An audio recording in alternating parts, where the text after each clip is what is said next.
Hey, what's up, everybody? BDO 44 coming at you in another video. All right, so I'm listening to everybody talking about the Lakers. Obviously, Lonnie Walker is the talk of the town right now, and we are so very proud of his performance. Not only his performance, but just his overall attitude throughout the season.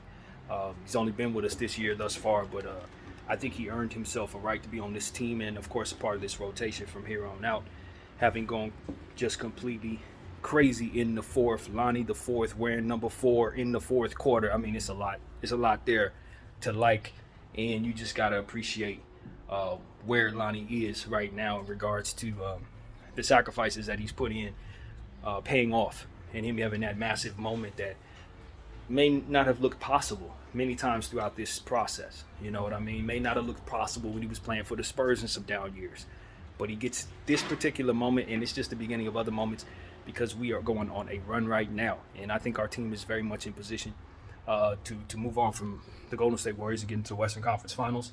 One of these next 3 games we got to win, right?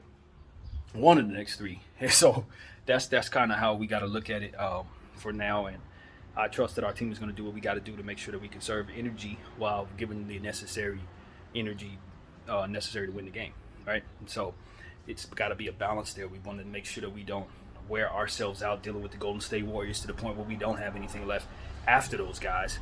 But at the same time, we do need to understand that it's going to take a lot of energy to beat them. It's not going to be a situation where you can go into game 5 and just, you know, punt the game more or less like we did it, in my opinion, against the Memphis Grizzlies, trying to create that opportunity to have that game 6 in our crib. I just think this team is a little too dangerous for that, and the schedule is a little too condensed to be looking at that as a positive thing for yourself.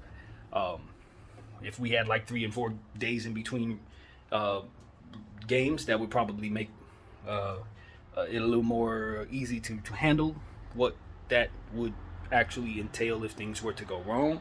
But given the fact that we are playing one day um, in between each game, there's a you know what I'm trying to say.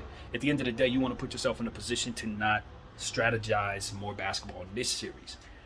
So I hope Jeannie and everybody brought them on board with sacrificing the possibility of a game 6 in this series, as lucrative as it's going to be if it were to take place with Steph Curry and LeBron James on a game 6, yet again another building extravaganza moment. But if you're really serious about trying to accomplish the goal of playing even more playoff games and having even more of those in other series down the road, we need to get out of this one and understand that that's the sacrifice. That's what's required.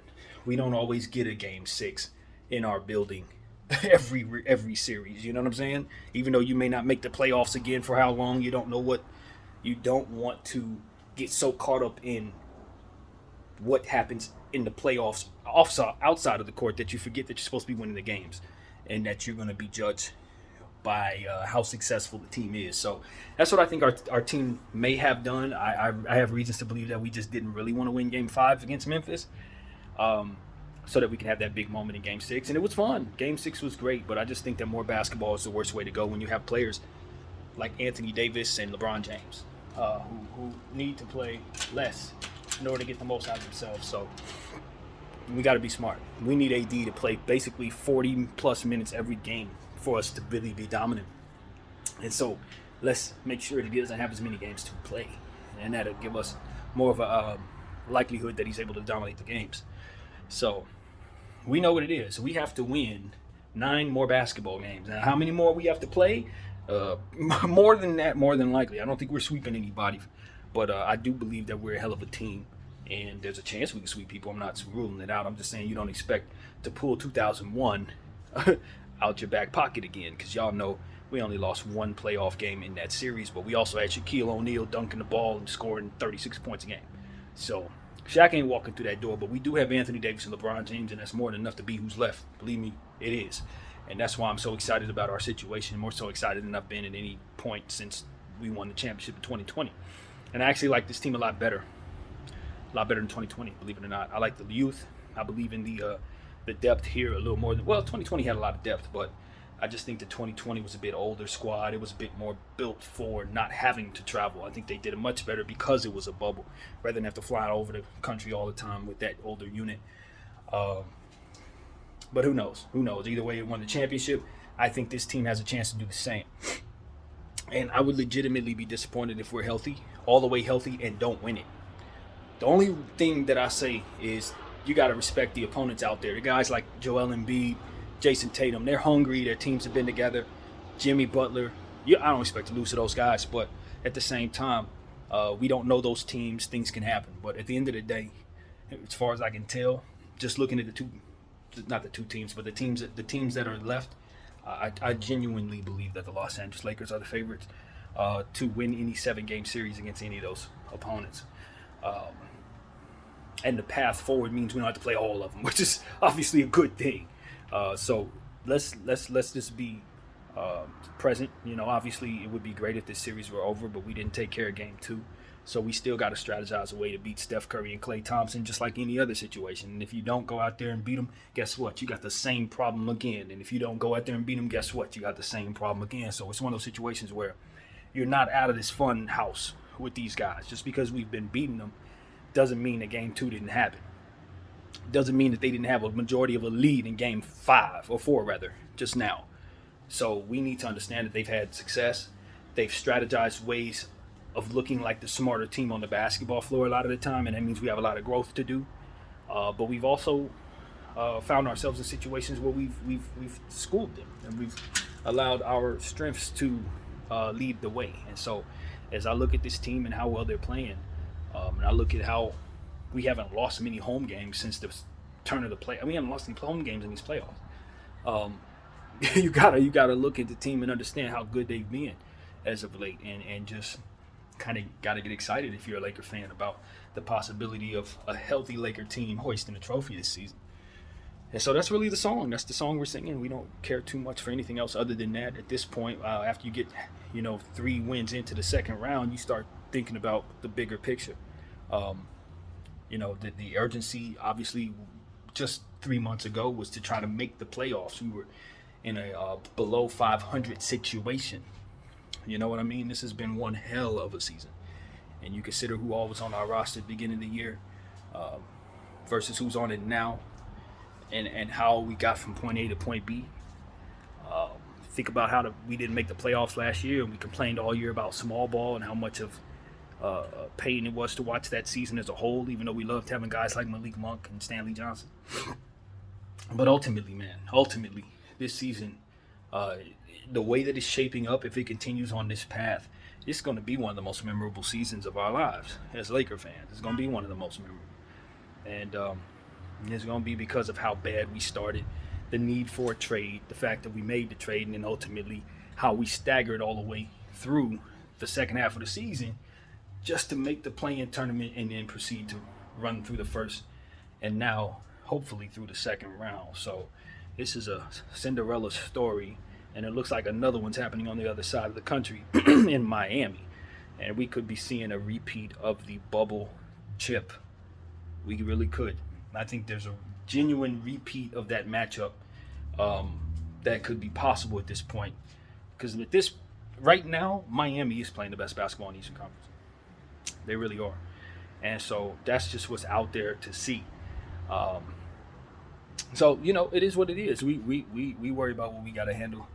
We still got a game 5 to play. And within that game 5, it's going to take a hell of a lot of effort, a hell of a lot of defensive rebounding to keep them off the offensive glass, as we talked about repeatedly, taking advantage of any possible turnovers that they have, because we know that they're going to be possible if we're playing against the Warriors. At this point, we saw what they did last night down the stretch of the game. And this is what we talked about. You want to be intellectually competitive in your nature. That's what it looks like to not be. We just got to do things that are, in the moment, the best possible choice for ourselves. I harken back to Game 5 of the Memphis series when LeBron James was in that similar situation and threw the ball away just the same. And I just think about how we fast forward to see Steph Curry do that yesterday. And you just know that, these are the things, even the best players ever still have to overcome certain tendencies. Some of us are so talented that we don't tend to realize that these are things we genuinely have to stay on point with in the moment, and it could cost you. You could be the most talented dude in the world, but if you don't stay detailed in what it is you're doing, if you don't stay on top of how you handle your pressure, how you handle stress, and all these different things, you will make the wrong decision when the stress moment hits. You may throw the ball away. You may, you know what I mean? Whatever the case may be. Being a GOAT level player does not exempt you from making bonehead mistakes. And so that's really what it is. We just want to see leadership from the GOATs. And most importantly, we want to see them handle these pressure moments just as well as they're supposed to at that level. And so throwing the ball away and all that stuff, we don't understand it. I don't get it. I know mistakes are made, but what Steph Curry did last night, I really don't understand. So that's what I can say in regards to that, but I'm definitely happy to be on the right side of it. And, Draymond Green's turnover is different because I think there were a couple Draymond Green turnovers that I think were a result of last minute adjustments that they didn't have time to practice for. This is one of those things where I look and I say, this is the playoffs. If you want coaches to give you the best possible strategies, you can't give them zero sleep throughout the entire series, because you're going to have situations where you lose a game and then you have time to strategize for the next one. And so to implement those strategies, if it's like, okay, or something that's very easy to do, okay, maybe a little curl to the left, curl to the right here, that's fine. But if you got to change their play entirely to exploit a new hole that you just discovered in the last game, trying to get everybody to run what it is that you see, I'd imagine can't be easy overnight when there's been no rest and no practice time at all. And so what I look at, the Draymond Green pass there at the end of the game and the Draymond Green pass at the beginning of the game that went flying out of bounds into Phil Handy's hands, that's what came to mind for myself. That they didn't have time to execute the adjustments that they had concocted. If they would have had 2 or 3 days rest, they could have ran that play in practice a couple times and they would have executed it better. That's just what I think happened. I don't know if that's what it is or not, but it stands to reason why this is possible when you only give the teams 1 day rest between each and every second round playoff game. I mean, I think that's absolutely unfair to all parties involved. And I think the Golden State Warriors suffer a 3-1 deficit partially because of how this series was scheduled. Partially. Good partially. So I think that's something that's okay to say on the right side of it. I just think we've benefited from having an advantage in the series, and because of it, our adjustments, even if they fail, we're more likely to succeed. You see what I'm saying? This is when having the better roster just works in your favor, because whatever it is they're trying to react to is because of that disadvantage. You see what I'm saying? And because they only have 1 day between games, when they have to implement these things again, it just doesn't work. It's not possible to implement that stuff properly like that. Guys are smart, but damn, you know what I mean? That's too much. And so it just seems to me that, and this is one of those things where it's like, okay, I know basketball is a business, but you need basketball people making decisions that affect the game itself. You don't need people who don't understand the game making decisions for the game that affect the game in a negative way and affect the product itself. This is not just something that you can put on. It's not I don't even know what you can put on that way. I was going to say some type of dance, but even if you have a dance recital, you got to have rehearsals. So I don't really know what they think is going to actually happen out there when they want these games to be back staggered like this, and they want to manipulate the schedule the way that they did this season. But the people who are in charge of the schedule this year did not take into account some of the things that are really, really necessary to know on the basketball floor, in my opinion. And in regards to putting on a show and making sure that the game is at its highest level, you're just leaving these coaches in some funny positions and these players in some really, really exhausting circumstances. So that's what I see there. I just think that you got to let the basketball people back into the room with the schedule makers so they can tell them, yeah, no, that's not good for us. Yes, that's cool. These type of things seem like they just ignored the basketball people this year with this schedule, because this is just bad. It's all the way bad. You know what I'm saying? Who the hell thought this was a good idea for athletes? So My concern is third round injury possibilities and lethargy. It's what I'm talking about. That's why I'm telling everybody, if we got to play Denver, let's get up there early. Because I'm just saying, like, they didn't give us no rest in the last round at all. In this round we're in. So, stands to reason why things could go completely wrong in the third round. And it's like the NBA let that be the case. And it's just been so many different examples of that.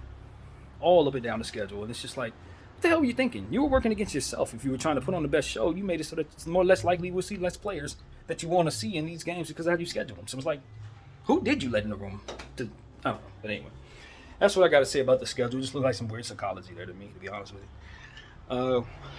And I don't like it, if that isn't clear. So I kind of like how the schedule was done back in the day, and I think we need to get back to a regular schedule programming instead of all this weird stuff where they don't give people any rest or ask teams to play in the same building back-to-back against the same team 2 nights in a row. It's weird, kind of like that. This is a lot of stuff like that, man. We had a back-to-back with Chicago, but Chicago didn't have a back-to-back. They had a game between that. So, like, what the hell are they doing, man? What are they doing? So, yeah, don't like it. But anyway, so that's what the teams have to try to guard against right now in the series. Got to try to make sure they put themselves in a position to be as healthy as possible, play as least basketball as possible. That's the urgency to get out of these series, in my opinion. So if you want to let the games drag out in such a way to where we want to see more game 7, game 6, then, like I said, the strategy for these teams is to continue to allow these blowouts to happen. You know what I mean? That's how you do. Game 5 got to be a blowout so you can buy the rest in game. Because if they go out there, play 48 minutes plus overtime or what have you, then go out there, do it again, then go out there and do it again, yeah, they're going to beat each other up, and then the next team is just going to kick them around because there ain't going to be no energy left in either one of these teams to give them. So that's really the point of what I'm trying to say there. At any rate, boy, are we excited about the Lakers right now. Anthony Davis's defense and how well his body's been holding up lately. It's been just really a kind of a story that hasn't been told. Everybody wants to talk about how it's doing when it's not healthy, when he's ailing, when he's not out there. But let's look at how well he's been able to just simply take on the punishment, jumping and running and falling, all that stuff. His body's really reacted well. So that's what I'm happy to be able to share that I see there. It's his conditioning level. And the work that he's put in the offseason is paying off for Anthony. So I just want to see him continue to do that this offseason. Knock on wood, he stays healthy throughout. And you can see what he is when his conditioning is right. I think that's the difference. Last year, the year after we won the championship, and so on, his conditioning was trash. Let's just be honest. That dude was out there eating burgers or something. I don't know. He didn't look like healthy Anthony Davis to me. And so now that he's healthier and he's in better shape, you can see what he can do. And that's how any athlete gets down. That's why I would say to all athletes, your taste buds betray you, man, because at the end of the day, if you're going to eat something that's going to slow you down, your body's your money maker, so you should probably be looking to eat something that's not as tasty if it's going to give you the fuel. So that's what comes to mind. I just think Anthony Davis turned his lifestyle a while. Not to say that I know what his diet was, but you could just see he's healthier. His hips are slimmer and stuff. You can just see he's put in more work in. If he wants to continue to see his body react well to the schedule, then he's going to have to continue to do that. You know what I mean? And so that's what it really comes down to. The better conditioning Anthony gets into, the better he's going to be on both sides of the floor. And the better he's going to react to whatever he's asked to do. So, yeah, that's what it is. It's not just about staying healthy. It's about doing what you need to do to be in shape, actual shape. Fall in love with the workout process. So that's really what it is, man. Do what he's been doing last year. Get it in there again. So, as I continue to look at this team, the one thing I just want us to do is understand Lonnie Walker ain't the only guy who can do what we saw Lonnie do last night. I think it's clear to see that we have a lot of talent. The same people who scouted to get Lonnie scouted the rest of the team, so we know that this team is good. And we just got to be able to be open-minded about utilizing those guys, which is why I think a restrictive system isn't right for this team. Because if you got a bunch of guys that can do a lot for you, but you don't want to put them on the floor because they don't fit in the system, then damn it, it's the system that needs to go. System is only needed if it needs to make up for the personnel that's not necessarily there. That's why the system's necessary. We got to run the systems because, certain guys got to be in this system doing certain things, or otherwise they can't maneuver at all.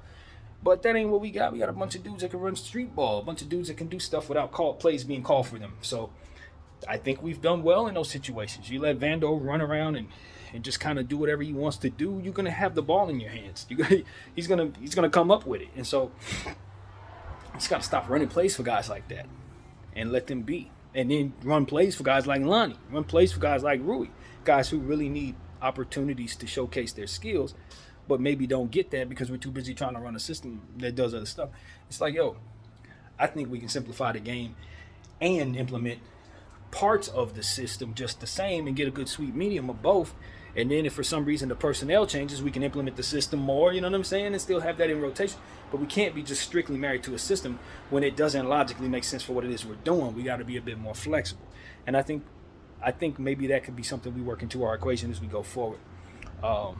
So I like what I'm seeing now, that Darvin's using better players basically in rotation, even though we had the issues that we did at the end of the first quarter in Game 3, and some of the fourth quarter we had some same issues with the rotations. Still not in love with the philosophy for 3 ball handlers on the floor.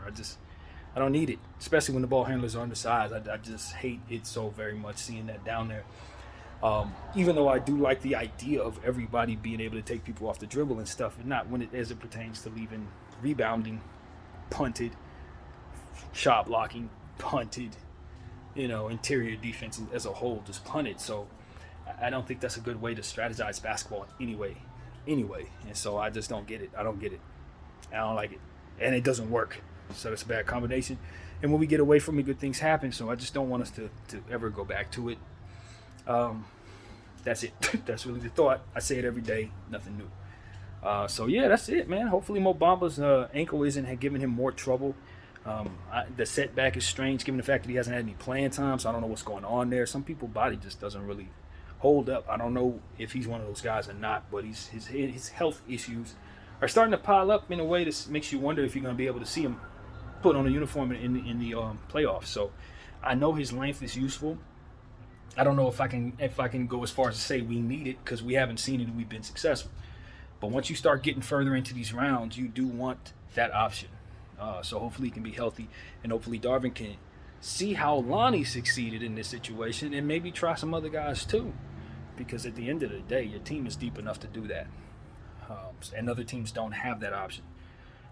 Look at Mike Malone up there in Denver. He used like 3 players off his bench in the last game. Everybody doing 40 minutes and 50 minutes. That's the problem for them.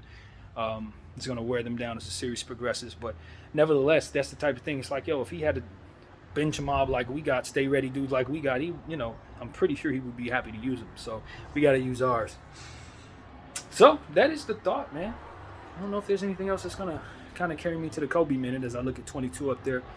At the end of the day, we're just so very thrilled that the team put together the trades necessary to get this team into the level, playing at the level we're seeing right now. And as we go forward, we hope that they understand the importance of keeping depth in the future seasons as well. You don't want to leave yourself without enough, or you look like Golden State right now. So how you do that is to make sure that you keep your players fresh, keep enough of your future with you at all times, so you don't ever find yourself without enough. So that's really what it is, man. Just want to encourage the Lakers to stay on the path that they've been on. You got to love player development the way that you have, love asset management the right way. Keep the right voices speaking and the right ones also out of the room as necessary. And I think the Lakers are on the right track, as you can clearly see. As long as we have Anthony Davis and LeBron James, the pendulum can swing in such a way that has us going from bad team to good team in moments. And I just hope that as we go forward in these playoffs, we can be successful, and then from there start the season healthy and get an actual full season of Bron and AD fully healthy. That's what I'm hopeful to see. Since we're having so much success in these playoffs, it helps me understand who Anthony Davis actually is, since we haven't had him for any stretch of time other than 2020 in the bubble. Any other time it's just kind of been iffy and out of shape and all that. But now we're seeing him at his best. Salute the Kobe minute. And you just want to see him continue to be a Laker. At that point, when he's playing like this, you don't worry about what isn't going on. When he's gone, you appreciate that he's here and that he's literally the best defensive player in the game. So that's what I see there. And just hopeful that Anthony Davis can stay healthy and stay motivated. Because when he's not motivated, he can be as bad as myself if he wants to be. And that is unacceptable, completely unacceptable. So that's really what it's about, is him keeping his mind, body, and soul connected in regards to wanting to be successful on the basketball floor and wanting to do a lot for his team on both sides of the floor. And when he has a passion for that, his team doesn't lose. His team doesn't lose. And guys like Lonnie Walker and LeBron James, they can have these massive moments with winning attached to them because a guy like Anthony Davis is so damn dominant. And so that's what it really comes down to, whether we want to, see it that way or not. If Anthony hasn't done all of the things that he's done throughout the season defensively, and leading up into this moment after the trade defensively, we're not here. We're not here. So that's really what it comes down to. You want to give Anthony Davis his flowers, but also help Anthony Davis understand that the pressure we apply on him is because we really do live and die with him playing well. And when he does, we don't lose. So that's pretty much what I got to say, man. That is the thought.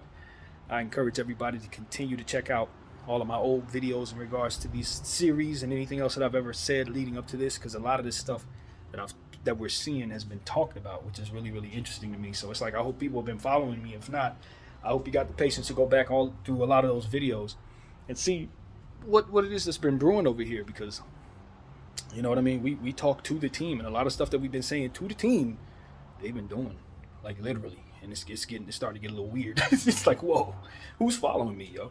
But no, that's I'm actually joking. I've actually put myself in a position to try to target people who would be excited about the basketball topic that I am, the Lakers, like I am. And so it just stands the reason why the team would ultimately get a whiff for what it is I'm talking about, because I'm so very consistent. And basically, I would say dedicated, you know what I mean, to winning. And so we've been on this train for over 2 years, and when we started, the team was in the dumps, doing things the wrong way, looking for players that really couldn't help them. And we screamed at them about it, and we started to see the changes implemented one at a time. And where we are right now was the vision that I had when I started this channel. So that's why I'm telling people to go back and watch some videos, because now it's like, yo, we've been manifesting a Laker team that is really, really good over here just by talking into the camera and seeing it happen. People have been listening, and I think they've been doing stuff that I've asked them to do. So I'm in the shadows over here. Nobody knows I'm here except for the people who need to know. And I wouldn't have it any other way, man. So I appreciate everybody for rocking with BDF 44. We're going to continue to be as dedicated for life, because this Laker thing has been this way since I was 9, so I ain't going to stop. And my love for the game is growing, and my love for the team is growing. And as they continue to make good decisions, I'm going to continue to be intent on suggesting things that I think help.